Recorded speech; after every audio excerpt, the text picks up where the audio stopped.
मुंडरी नाम के गांव में जय और वीरू नाम के दो भाई थे। वो दोनों बहुत गरीब थे। उनके पिता रामू दोनों बेटों को कभी गरीबी का एहसास नहीं दिलाया था। रामू अचानक मर जाता है। बच्चे दोनों अनाथ हो गए। रामू मरते समय बच्चों के लिए प्रॉपर्टी के नाम पे अगर कुछ छोड़ा गया तो वो था एक जोड़ चप्पल, एक नारियल का पेड़ और एक लौटा दूध देने वाली गाय। पिताजी की देहांत के बाद जय और वीरू, अरे वीरू, पिताजी ने हमारे लिए कुछ भी नहीं छोड़ा है, बजाय एक जोड़ चप्पल, एक नारियल का पेड़ और दूध देने वाला एक गाय, इतना ही। तो हम इसे बांट लेते हैं। कहते हुए भाई वीरू को जय कहता है, देखो, ये जो एक जोड़ी चप्पल है, इसे दिन में मैं पहन लूंगा और रात को तुम पहन लेना। गाय की पिछली बाग का देखभाल मैं अच्छे से करूंगा, क्योंकि अगर वो पेशाब और गोबर डालेगा तुम्हें तकलीफ नहीं होनी चाहिए ना। मैं उसे अच्छे से साफ करूंगा। और ये जो नारियल के पेड़ है ना, इसकी नीचे वाली बाग तुम ले लो, क्योंकि तुम्हें छांव मिले। ऊपर धूप में सूखने वाले हिस्से को मैं लूंगा, ठीक है? कहते हुए दो हिस्सा करता है। सच में वीरू सोच रहा था कि भाई जय अपने हित में सोच रहा है। इसी को मानकर चप्पल को दिन में भाई को देके रात में अपने पास रखता था। गाय को चारा खिला के, पेड़ को पानी देके देखभाल करते हुए खुश होता था। मगर जय दिन भर चप्पल पहनकर गांव में घूम के रात को वीरू से उसकी धुलाई करवाता था। गाय चारा खा के जो दूध देता है उसको बेचकर पैसे कमाता था। पेड़ से नारियल उतार के खुशहाली की जिंदगी जी रहा था। एक दिन उस गांव में एक महर्षि आते हैं। वीरू, स्वामी, कहते हुए विनम्रता से अपने दिन भर के काम के बारे में बताते हुए अपना कष्ट उनके साथ बांट लेता है। वीरू ने धोखा खाया है इसकी एहसास करते हुए ऋषि ने उसके कान में एक सीक्रेट बताते हैं। जैसे स्वामी जी ने बताया वैसे ही वीरू करता गया। रात भर चप्पल को पानी में भिगो के सुबह जय को देता था। सुबह जय जब उस चप्पल को पहनता था तो फिसल जाता था और वीरू ने गाय को चारा देना बंद कर दिया तो गाय ने भी दूध देना बंद कर दिया। पेड़ को पानी देना बंद किया तो पेड़ से नारियल नहीं निकले। जय अपनी गलती मानते हुए भाई से क्षमा मांगता है। उस दिन से जय और वीरू जितना था उतने में खुश होके मिल बांट के जिंदगी बिताने लगे। धोखा देना कितनी बड़ी गलती है, धोखा खाना भी उतनी बड़ी गलती है। कोई भी विषय हो, पहले उसको समझो, परखो, फिर उस पे काम करो तो उसका प्रतिफल गारंटी आपका होगा। मधुगिरी नाम के एक गांव में पांडु नाम का एक पान वाला रहता था। उसके पान बहुत मशहूर था।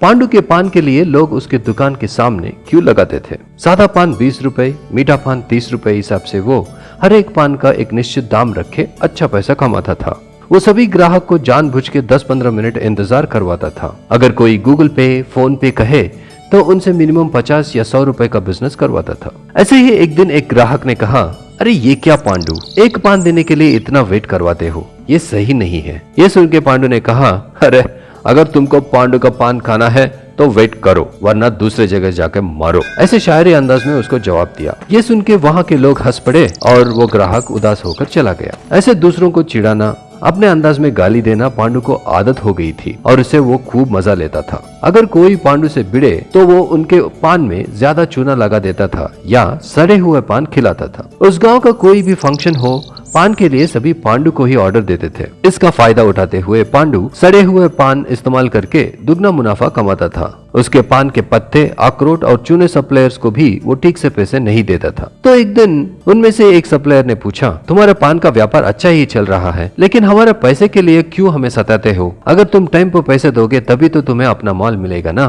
तो ये सुन के पांडु बोला, अरे बेवकूफ, मेरा पान तुम्हारा माल से नहीं मेरा हाथ के जादू से चल रहा है। जब मैं दूंगा तब तुमको पैसे लेना होगा। मेरे व्यापार से ही तू जी रहा है, ये याद रख। ऐसे गर्व से कहा। ये सुन के वो व्यापारी ने कहा, ठीक है पांडु, आज से हमारा बिजनेस खत्म करते हैं, अब से कोई लेन देन नहीं रहेगा। ये कह के वो वहाँ से चला गया। पांडु ऐसे ही अपने घमंड से सारे सप्लायर्स के साथ रिश्ता खो दिया। सभी गाँव वालों के साथ बुरे व्यवहार करता रहा, लेकिन उस गाँव के जमींदार से वो बहुत प्यार से पेश आता था। इसका कारण उसका पान का दुकान जमींदार के इलाके में था। जमींदार बहुत कड़क इंसान था। छोटी सी गलती करने वालों को भी वो कड़ी सजा देता था। ऐसे ही एक दिन जमींदार पान की दुकान पे आकर पूछा, पांडु, कल मेरी बेटी की शादी है और रिसेप्शन में मुझे तेरे हाथों का पान चाहिए। आने वाले सभी मेहमानों को तुम्हारा पान के स्वाद का चमत्कार दिखाना होगा। यह सुन के पांडु ने कहा, आप चिंता ना करो, 7 शहरों में किसी ने ऐसा पान नहीं खाया होगा, वैसा पान बना के खिलाऊंगा। यह कह के उसने ऑर्डर स्वीकार कर लिया। जमींदार जाने के बाद पांडु मन ही मन सप्लायर्स को खोजते हुए सोचा, अच्छा ऑर्डर मिला है, मुझसे झगड़ा करके इन लोगों ने अपने पैरों को कुल्हाड़ी मार लिए। इसी सोच के साथ सिटी में रहने वाले नए सप्लायर को मिलके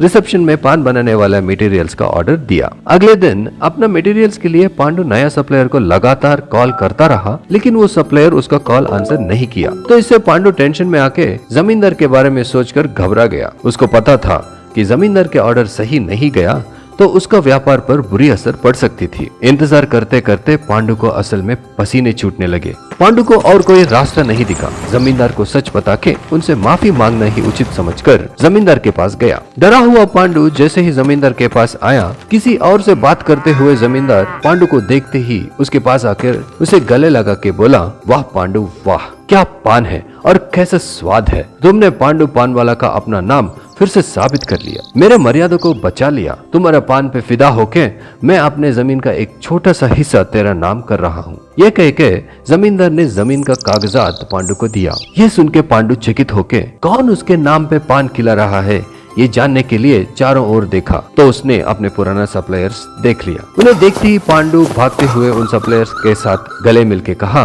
मैंने आपको गाली दिया, ताने मारे, फिर भी आप लोगों वो सब भूल के आज मेरा मान बचा लिए। व्यापारियों ने कहा, अरे पांडु, तुम्हारे व्यापार से ही तो हम जी रहे थे, तो ऐसे वक्त पे तुम्हारे साथ कैसे छोड़ सकते हैं दोस्त। इस घटना से पांडु को अपना गलती का एहसास हुआ और उस दिन से वो उन्हें सप्लायर से ज्यादा अपना दोस्त बना लिया। अपने चिचोरापन को छोड़ के उनके साथ निष्ठा से व्यापार करने लगा। सारे सप्लायर्स भी उसके साथ व्यापार करते, घर और गाड़ी भी खरीद के खुशी से जीने लगे। तो बच्चों, अगर कोई हमारा बुरा सोचता है तो हमें उसके बदले में उनका अच्छा ही सोचना चाहिए। इससे उनका अहंकार टूटता है।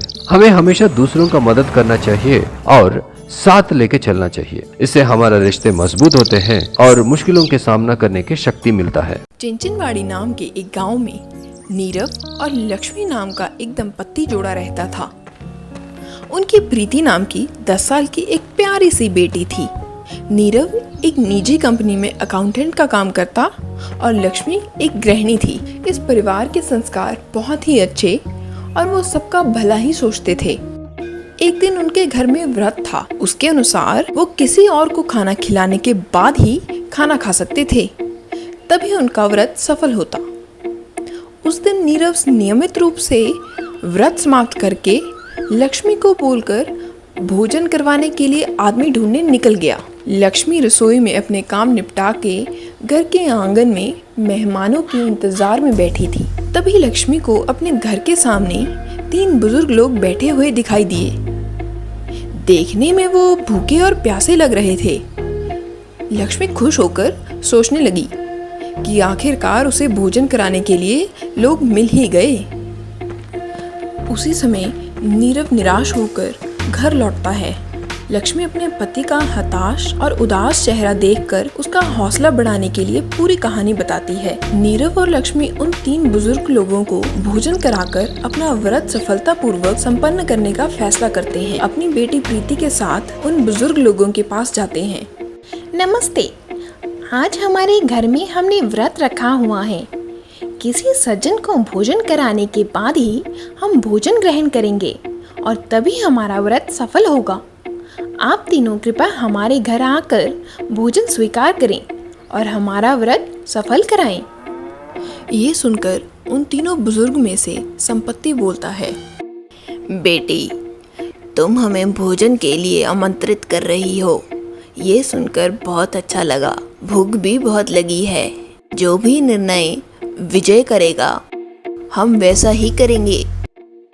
तभी नीरव विजय नाम के बुजुर्ग को देखकर बोलता है, आपसे पूछने के लिए बोला है संपत्ति जी ने, आप आ सकते हैं ना? ये सुनकर विजय बोलता है, मुझे आने की इच्छा तो है, लेकिन फिर भी आप एक बार संतोष जी से पूछ लो। प्रीति संतोष को देखकर, दादाजी आप हमारे साथ आ जाएंगे? आपके खाना खाने के बाद ही मुझे खाना मिलेगा। ये सोचकर संतोष गंभीरता से बोलता है, बेटी तुम पुकार रही हो, बहुत अच्छा लगा। लेकिन हम तीनों में से तुम किसी एक को ही चुन सकती हो। हम तीनों एक साथ नहीं आ सकते। लक्ष्मी को वो तीनों बुजुर्ग जाने पहचाने लगने लगे और याद करने पर लक्ष्मी को उन तीनों का असली रूप समझ आने लगा। व्रत के गुरुजी की बातों को वह अपने दिमाग में सोचती है और वो तुरंत अपनी पति और बेटी को लेकर पूरी कहानी समझाने के लिए घर के भीतर ले आती है। ये सब देखकर नीरव बोलता है, ये क्या लक्ष्मी, उन तीनों में से किसी एक को लेकर आना था, तुम ऐसे ही हमें क्यों ले आई? सुनो जी, ये हमारे लिए एक परीक्षा है। वो तीनों मैंने कहीं देखे हुए हैं, ऐसा महसूस हो रहा था, लेकिन असल में वो हमारा भाग्य है। नीरव और बेटी प्रीति को ये बात समझ नहीं आ रही थी, तो नीरव लक्ष्मी को देखकर बोलता है, ये क्या बोल रही हो, कौन सा भाग्य है? ऐसा पूछने पर जो पहले बोला था उनका नाम संपत्ति है। संपत्ति माने धन। दूसरे बुजुर्ग का नाम विजय, विजय माने जीत, सफलता। और तीसरे जो बात कर रहे थे उनका नाम संतोष है, मतलब संतुष्टि। वो तीनों साथ में नहीं आ सकते। इसका मतलब है कि जो हम चुनेंगे वो हमारा नसीब होगा।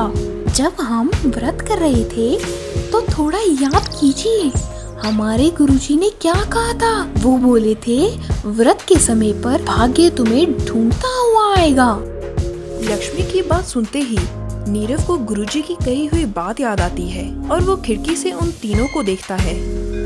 तभी उसको लक्ष्मी ने जैसा कहा था वैसे संपत्ति, विजय और संतोष के असली रूप नजर आते हैं। तभी तीनों माँ, बाप, बेटी साथ में मिलके उन तीनों में से किसे घर ले आना है इसी सोच में लग जाते हैं। तो हम संपत्ति को बुलाते हैं। अगर घर में संपत्ति रहेगी तो किसी चीज की चिंता नहीं होगी हमें। संपत्ति नहीं चाहिए, अगर हमारे पास विजय होगा खुशी से रह सकते हैं। प्रीति सोच रही थी और वो दोनों प्रीति को देखकर बोले, क्या सोच रही हो बेटी? माँ, संपत्ति और विजय को केवल कुछ दिन रहेंगे और चले जाएंगे, लेकिन अगर हम संतोष को ले आए तो सोचो, जीवन भर हमारे घर में संतुष्टि और खुशी रहेगी। बेटी की बात सुनकर नीरव और लक्ष्मी कुछ चर्चा करने के बाद बाहर आकर उन तीनों बुजुर्गों के पास जाकर बोलते हैं, संतोष जी, हमने आपको घर ले जाने का निर्णय किया है। ये बात सुनकर संतोष उनके साथ घर जाने लगता है, तो साथ साथ संपत्ति और विजय भी दोनों उनका पीछा करते हैं। वो तीनों भोजन करने लगे तो नीरव बोलता है, देखो लक्ष्मी, अपनी बेटी के कहने पे हम संतोष को घर ले आए, इसी कारण विजय और संपत्ति भी हमारे साथ जुड़ गए। जीवन में सिर्फ संपत्ति रहने से खुशी मिलेगी, ये सोच पालने वाले मूर्ख होते हैं। ऐसे ही अगर हम विजय प्राप्त करते हैं तो संतोष से रहेंगे, ऐसा सोचने वाले भी कम अकल वाले होते हैं। हार हो या जीत हो, हमें संतोष रखना चाहिए। पैसा हो या ना हो, जीवन में खुशी और संतुष्टि होनी चाहिए। अगर संतुष्टि से जीवन व्यतीत करने की ठान ही लें तो विजय और संपत्ति हमारे पीछे पीछे आएंगे। खुद संतुष्ट होकर दूसरों को भी खुशी रखना ही असली जीवन है ना लक्ष्मी?